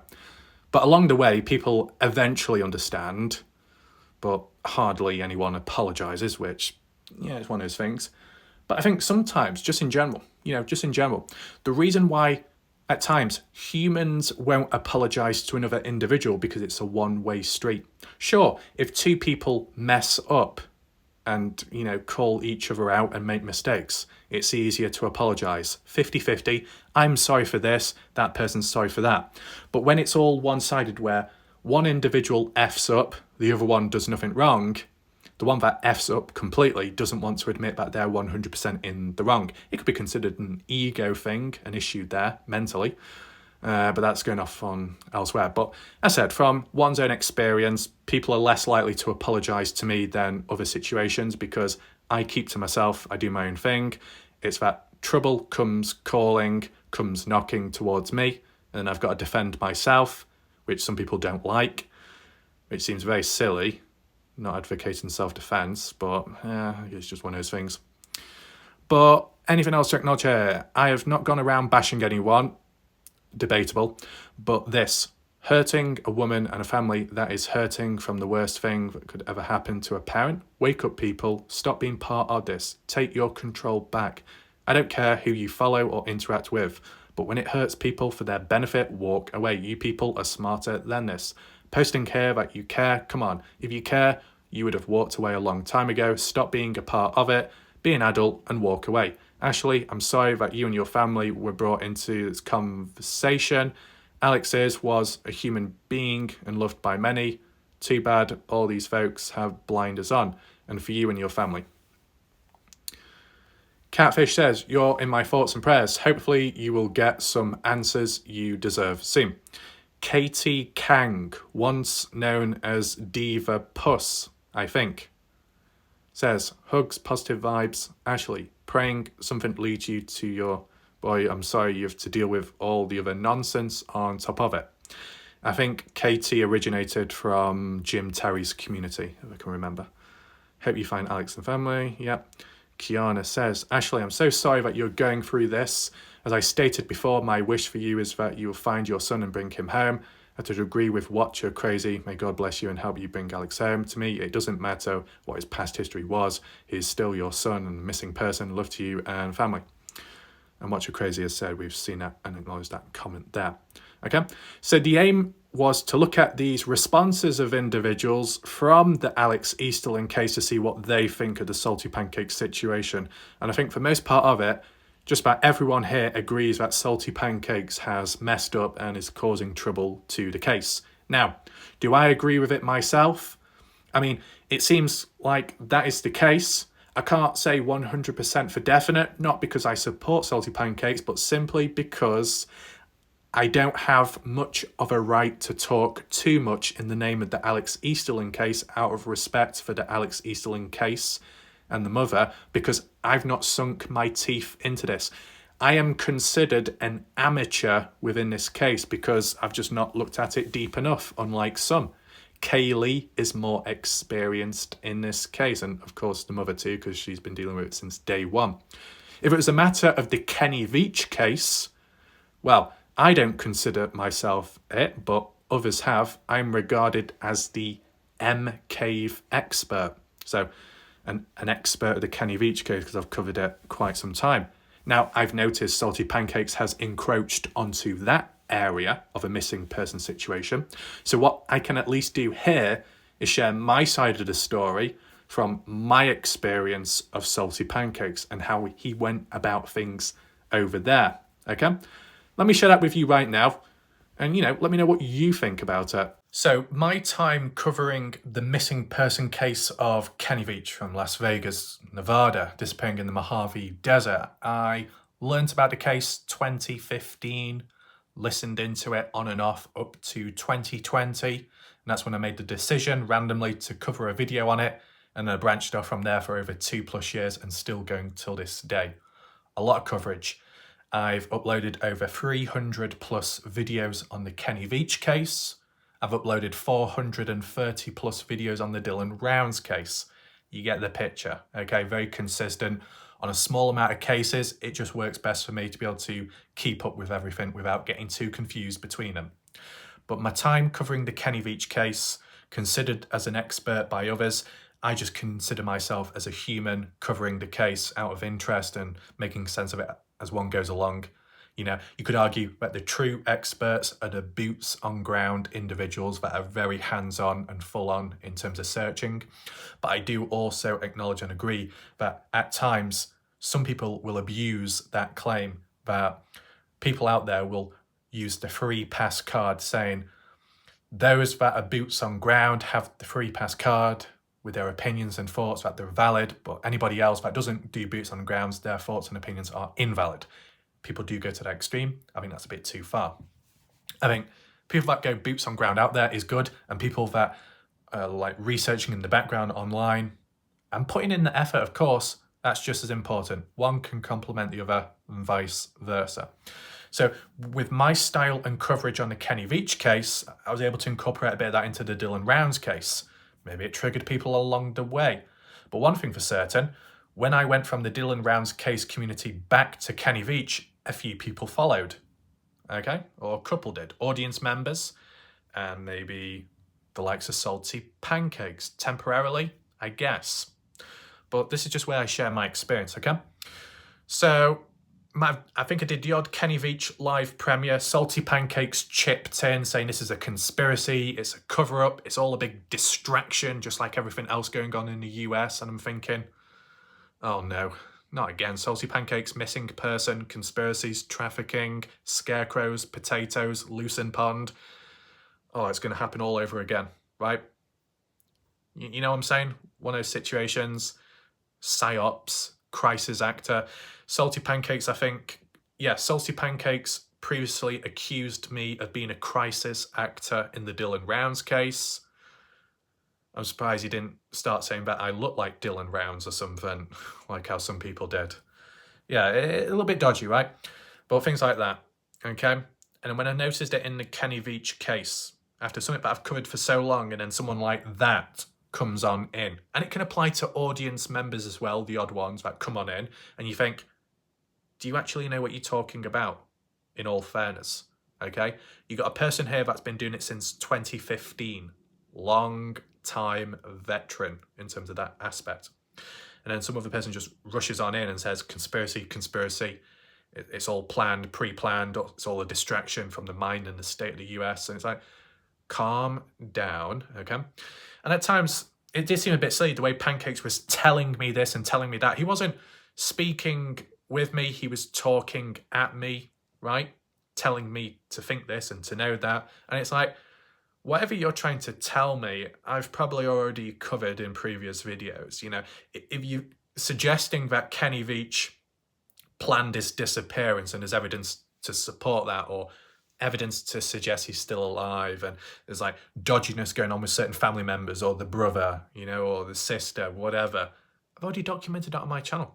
Hence why there's over 300 videos. I've gone deeper than anyone else has, but in credit to the individuals that have reached out as viewers with their information and screenshots along the way to complement this coverage, okay? Lots of credit given in the past, of course. But yeah, just if it was, you know, if it was a complete stranger saying, oh, it's a cover-up, it's this, it's that, it wouldn't have been an issue. But when you know a person like this has been known to cause a bit of mess in the past, you think, oh God, is it going to happen again? But in this one, I don't want it to infect this. I don't like contamination of cases. If you're going to have a case and there's cancer within it, keep it there at least. If it starts seeping out and going elsewhere, that's where it becomes a problem, because it's very unnecessary at that point. But I guess with such as the Alex Easterling case, it seeped out from Dylan Rounds and went there because of the same individuals going in that direction, in a way, and former members going in that direction. So it's created a subgroup of the Dylan Rounds situation and problem at the time. So it continued on. And I guess an attempt was made towards me too. So whilst you got people on Ashley Martin's community post saying the reason why this case is being attacked is because it's motivated through the possible jealousy or possible hatred in the mindset of Salty Pancakes on how he views Kaylee, in which Kaylee broke away and did her own thing and covered the case that Pancakes was doing in the past. And Pancakes, maybe in his mind, thinks Kaylee's betraying him, and Pancakes retaliates in a wrong way. Misunderstanding, Pancakes, mindset. What did people say in the past? People said Pancakes reacting like this or that badly, over the top, because of his was some saying psychosis or something? I don't know, but anything going on in the past, anything changing, certain realities not quite adding up. But if the Alex Easterling case has been negatively harmed by Pancakes because it's been driven and motivated through Kaylee being the target, Alex Easterling case itself and maybe the mother being collateral damage of it, okay, that could be applicable to the Warlike Wrath. Pancakes doesn't approve of Warlike Wrath, So then when Warlike Ref goes to a different case, Pancakes follows and tries to cause disruption with fake accounts as well, possibly. I mean, I did see fake accounts using the same language as Pancakes, but some of the comments were deleted by the person. And even Salty Pancakes' comments of his own on my channel were deleted after shortly. Trying to remove one's trace. Yeah, it's happened before that. It might be an adaptation from Salty Pancakes in the past, because in the past Salty Pancakes did leave comments and they were documented, and I guess he doesn't want traces of it being shown, maybe. But what was the last comment thread? Well, it's when I did a short video about Kenny Veach saying YouTube is silencing me because of Kenny Veach, because of the government, the military. It's a sensitive topic. Other people have almost been assassinated because they covered this case. Okay, so you get an idea. Bit of a big boys game here, not messing about. Sure, different countries, doesn't matter. If people want to infiltrate you, they'll do so, right? If people want to give out warnings or cryptic messages along the way, in whatever format, whether it's seen as a funny way, harmless, it can lead to a serious outcome, right? So when it comes to the Kenny Veach case, I don't piss about most of the time. We get straight into it. But if you got a bit of a piss head coming on in, causing a bit of messiness when it's unnecessary, it needs to be looked at.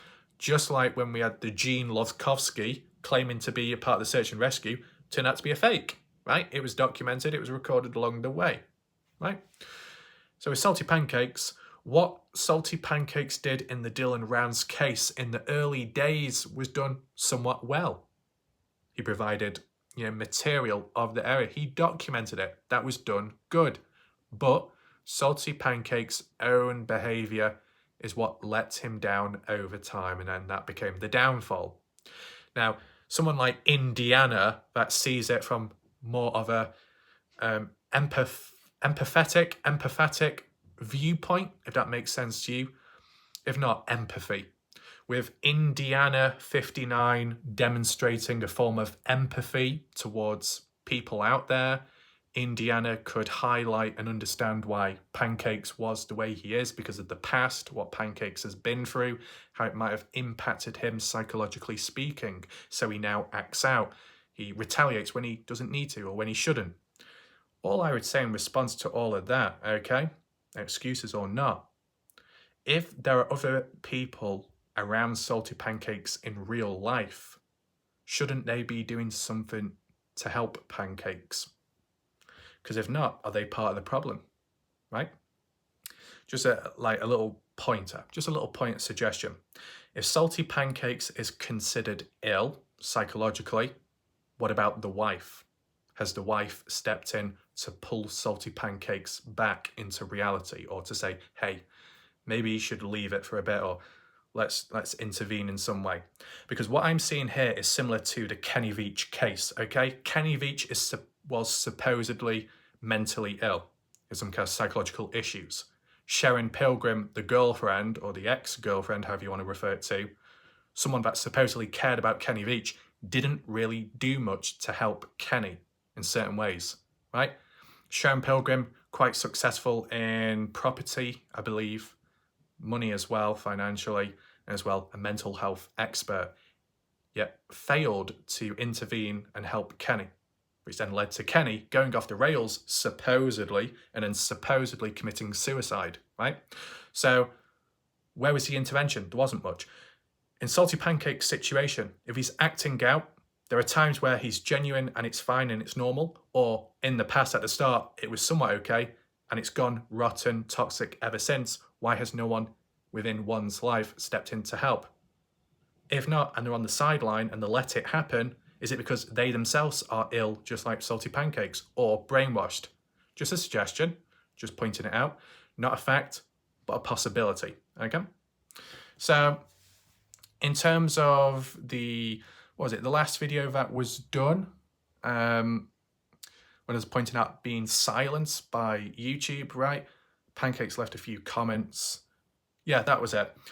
Pancake's response to me being silenced by YouTube. Basically, my videos not performing because YouTube aren't using the reach they deserve, silencing me because the topic that I'm talking about could be considered sensitive and YouTube doesn't want to promote that idea. even though I'm just simply talking about a missing person case. So there you go. But Pancake's response to hearing about that news, about my downfall, if you want to call it that, he seemed, in a positive light. Pancake said, good, and so YouTube should do that. All you've done, Ref, is spread nonsense on this case. How would he know if he's only just come about into the case? Salty Pancakes wasn't around before the Dylan Rounds case. As for my time on YouTube, right? Never seen him before. I only saw him in the Dylan Rounds case. So what's that all about? You know what I'm saying? So for Salty Pancakes also to say, good, it's about time that you get silenced because of the BS and the misinformation you've been spreading, Graph. It does seem very rich coming from that individual that has caused issues, saying that Dylan Rounds was playing a farming simulator video game with, who was it now? Some female YouTuber or something? Sleuth Mom. What? And then some other things along the way. Crisis actor, trafficker, these random false accusations. You want to portray to be some form of stability and have some form of standards and some form of control, and then yet to call somebody else out on lack of control when you display it yourself seems a bit of a hypocritical move. As I said, there's been a lot of patterns and trends within the Dylan Rounds community with time and branching out. I've seen hypocrites, I've seen people that contradict themselves, I've seen two-faced individuals, I've seen the typical, oh, I've got memory loss all of a sudden, I've forgotten. We've seen the unapologetic individuals that just move on like nothing has ever happened because it's a one-way street of them effing up and the other person hasn't. You see what I'm saying? I've seen a lot of patterns, hence why I can create a lot of terms for these descriptions of events, what are going on or what could happen in the future. So the mess what's occurred within the Alex Easterling case, which of course is most unfortunate, is how I predicted back then in the Dylan Rounds case. As said, I tend to be right when it comes to negative predictions. And people could say, well, that's not exactly good, is it? Well, the one good thing is you can at least prepare for it, but not everyone can prepare because not everyone watches the videos. But I'd say that some that have watched the videos have been able to prepare for the future, hence why they're not getting into as much messy situations. So, yeah. But in that comment thread there where Pancakes was almost agreeing with YouTube in silencing me for unnecessary reasons, I think I responded back saying, what, like you with the way you've behaved? And then there was some alternative accounts having a go at me. So it was like a 2-3-on-1 situation, just like how it was at the very start when I came across Pancakes in the beginning in 2022, where I looked at his comment section. Salty Pancakes had a go at me for doing that, even though it was all public information and viewing. Salty Pancakes, Star, Jasmine, and some others, 3-4-on-1 situation. It was just similar to what I've seen recently, so patterns and trends there. The thing is with Salty Pancakes, his behaviour, his language, his typing, his punctuation, the 2-on-1 situations like that. I've seen it before, so when somebody tries to imitate another individual, it kind of still seeps through, so it suggests or hints that it could come from that same person. As those patterns previously demonstrated. So a little suggestion there, picked up on it at times. Was there any other responses? Yeah, Salty Pancakes going along the lines of, I've been out in Montello, I've been out near the grain shed, what have you done? And I'm like, right, okay, so we're using the free pass card of, I've been on boots on ground, so my thoughts and opinions are valid, but yours aren't because you've not been on boots on ground. Right. I don't know. So it sounds very silly about that. I mean, I said, one of those things, one complements the other and vice versa. Okay? Just like with the military. You get some on ground, some at sea, some in the sky. They all complement one another. And they're all in their own speciality roles, just like how it is within a case like this. It can be an operation, it can be coordinated. But I guess communication has broken down within cases like this. Unfortunate, but still, I'm still here, trying to cover the cases in some way, but also highlight the importance at times, right? So, at the end of the day, it wouldn't surprise me if Salty Pancakes is causing trouble in the Alex Easterling case, whilst I do acknowledge that Salty Pancakes did a decent job at the beginning of the Dylan Rounds case. His own behaviour or mind is what let him down with time, but it seems like there wasn't anyone around him in real life to assist or help him in terms of stay above board instead of ruining one's own reputation to an extent, arguably speaking. An idea there, right? So it wouldn't surprise me with the current situation. I think with my own, descriptive words of the tornado effect appears to be true here. So yeah, what I do also acknowledge is, whilst the Alex Easterling case is a missing person case by itself, like with many others, it's unfortunate that in this occasion it's been caught up with third-party conflict, which has then attached itself to the case, which has then kind of tarnished it, tainted it a little bit. But Ashley Martin, the mother of Alex Easterling, is responding back, fighting back to put the words out there, the truth. So you could say it's a bit like a Candice Cooley situation where there was mess going on online where people were claiming this was found, that was never taken away, this never happened. And then Candice Cooley responded back several times in interviews, whether it be on YouTube or elsewhere, revealing the truth, trying to set the record straight. So what Candice Cooley did back then to try and keep the case in line and in name of Dylan Rounds without it being tarnished, Ashley Martin is doing the same. Okay? So from my own experience, I have seen Salty Pancakes act in disruptive ways at times, and it is unfortunate to see.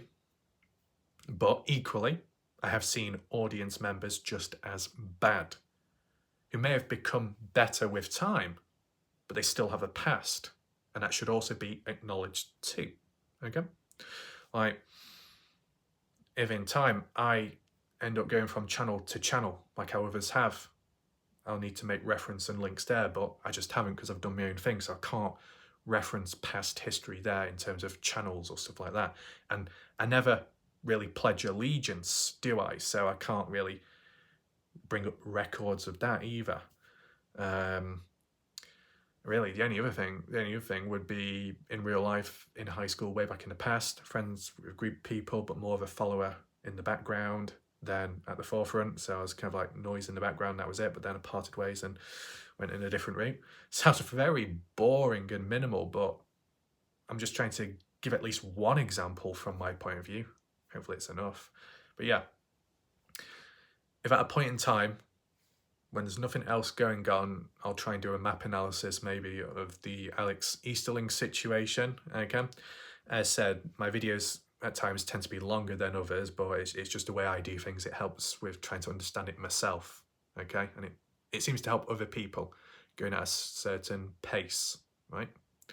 I'm aware there'll be other channels and videos that may do it shorter, but some people like it short, other people like it long, right? So it's good when there's options of stuff. Now, last thing to round off, humans could say, well, this whole find Alex Easterling hashtag, like what Watch Your Crazy said, other people could say, well, when they click on that, then they'll find this video. Well, I don't think they would, because I don't use that hashtag, do I? So that kind of rules that out. The importance though, because maybe this video has triggered some people out there, who knows? Just take in mind, I am defending myself maybe more often than usual, but it's just because of my memory and what I can remember from humans and certain actions of them, okay? Just one of those things from experience, more so within the Dylan Rounds case. 9 times out of 10 at least, okay, I tend to defend myself against people that start something or go at me in some way, okay? Arguably speaking, my response could be considered overkill at times, but tough shit, okay? Self-defense is self-defense, simple as, okay? Don't want overkill? Well, don't start something then, I guess. I mean, it's like, if for whatever reason I was to kick someone in the head and they responded back by retaliating and stabbing me in the chest 20 times, as overkill as that is, no pun intended, I wouldn't complain. I started it. It doesn't matter how they respond back in that situation. What I did was unnecessary, or what I would supposedly do, hypothetically speaking, their response somewhat justified. Okay? So keep your head down, but then when people come at your door or corner you like an animal, if you can, if possible, respond, defend, if possible. It doesn't have to be physically defending yourself, it can also be verbally, right? But linking back to the message, the purpose of this video, right? If there was breaking news on other cases, I would have done that before making this video. Take that in mind. So it's okay at the moment, it's under control with other stuff. But the purpose of this video is to highlight the tornado effect, as I said on my community page earlier on, as to the damage and the destruction it can cause from the Dylan Rounds case onto other cases. This highlights the current case where the internal or external issue lies, and it could move on with time elsewhere. It's unfortunate. It's not good on Ashley Martin, it's not good on the Alex Easterling case. It can cause unnecessary additional problems, but it's happening and it needs to be acknowledged, or at least highlighted in, a balanced way, I would say, okay, with acknowledging others who may have a go at Salty Pancakes. There will be people that do criticize Salty Pancakes, right? People that say he's a bad individual, he's mentally ill, whatever. People can say that, but some of those people that do were once in bed with Salty Pancakes. If you don't quite understand that meaning, okay, if you take it the wrong way, it basically means there's people out there that once supported Pancakes, who once supported his actions of causing disruption to cases, falsely labeling people as traffickers, and also thinking it was funny that prank calls and fake accounts was a good thing to cause more disruption and tarnish and paint a bad picture of some established channel out there. I don't forget that. 100% I don't forget that, okay? Mr. Elephant is in the room. Now, completely off subject, I can make an elephant sound, I might have a mind like an elephant. I might not look like an elephant. Some people might disagree there, but I can definitely sound like one. So I'll do a quick impression quickly. Wet the lips. The lips need to be wet to do it.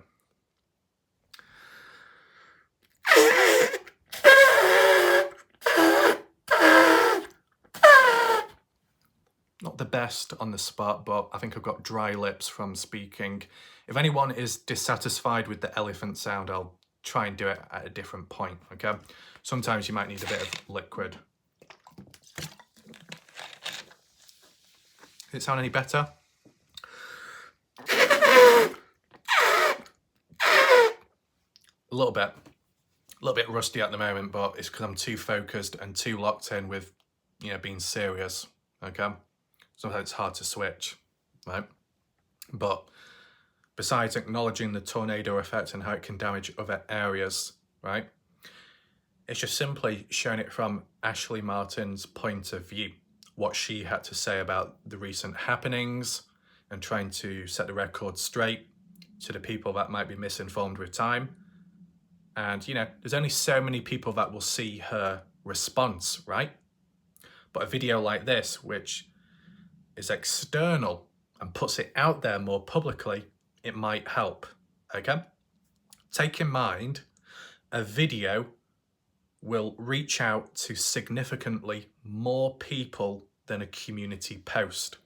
A community post will only be seen, likely, by subscribers on the channel and people that regularly watch that channel and know about that person.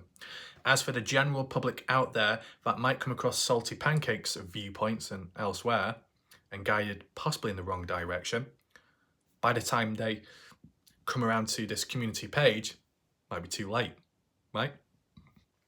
In terms of the general public in general speaking, who may not come across Salty Pancakes because they choose not to, or they just never see it because he's not on YouTube, he's on a different platform. So those on YouTube probably will never see it from Ashley Martin's point of view because it's a community post in which you got to be subscribed to her channel in the first place to get notifications on that community post, or You just got to know about the channel in the first place and regularly visit to see those posts. But if you did it in a video format, you posted a video, whether it be about Alex Easterling, the timeline, the CCTV footage, or something like this, anyone can see it at any point, at any time. So this video will be shown to the general public, who will then see what Ashley Martin has to say, and will be able to see her sharing her side of the story and trying to clear the air with the truth. Okay? So it should work out positively. Okay? So I think it was a valid video to be done right here, right now. And it might help regular people on my channel learn about the case, or learn where to go and where not to go, or how to deal with a certain case when certain people are at hand. Does it put some people off? It might do, but realistically speaking, what it can also help to do is at least get that awareness going of, right, so that person's here, I'm interested in the case, but I'm put off by that presence. Though, there are other ways of going about it, right? Learning about the case, or just watching along. So it is doable. Like, just look at the Dylan Rounds case. Unsavoury characters within it at a point in time. Maybe quite a few people didn't like that, but they still wanted to learn about the case, hence why they came here. Okay? Maybe it has got to the point nowadays where some people don't like me, but because I'm the only one covering a particular case, they've got no choice but to keep coming back on their knees to this channel. But it's all by personal choice at the end of the day. Just one of those things. Okay? With the Alex Easterling case, is it a situation of there's only one or two people covering it? It's hard to say because I've not looked at it deep enough. But when you do type in Alex Easterling, there are a range of different channels that have covered it, but maybe not on a consistent basis. Kind of unfortunate. Could consider Kaylee as being a bit more frequent with coverage, right? But if you didn't agree with Kaylee, or you didn't agree with Salty3Pancak3s, you didn't want to be too involved, but you still wanted to learn about the case elsewhere, you'll always still have the official news articles, and I'm sure there's a Missing in America official channel, or Missing American Network YouTube channel, which did cover the Alex Easterling case. Take in mind, it's been nearly 600 days. It's almost approaching 2 years of the case ongoing. So over those 2 years, there would have been coverage from different angles and perspectives, right? So if you as a viewer might be a bit fussy as to who you listen to or not, which is understandable, there will be many other ways to learn about this case, from the news articles on maybe Google and some official channels on YouTube. But if you do want a bit more of a hands-on interactive approach, you can check out Kaylee's channel. And if you want some updates, more community post-wise from Ashley Martin, you know where to look there. Okay? So it's about spreading awareness once again. Simply talking about the Alex Easterling case can still spread awareness on it. And of course, situation like this could be considered as not directly, purely raising awareness in terms of the disappearance of the missing person, but instrumental in raising awareness to the case itself, who's good, who's bad, and what's the truth and what isn't. So it still runs in parallel for the right reasons. Hopefully you enjoyed the video, or at least more appropriately, you learned something new and found it interesting. Thanks for watching. I appreciate the people that are very patient and managed to watch from start to finish, or those that do watch on catch up. That's very good. Let me know your thoughts down below. See what happens next. But at least from my point of view, I think I do need to be covering that map analysis on Dylan Rounds. I just got to plan out the project and add in some markers, unless there's some other breaking news in between that'll have to be covered. So there's still things to come across, although, you know, December, Christmas time, still videos on the list that can be done in that space. Just try and get them done sooner than later. And yeah, so I'll see you next time. For now, goodbye, good night.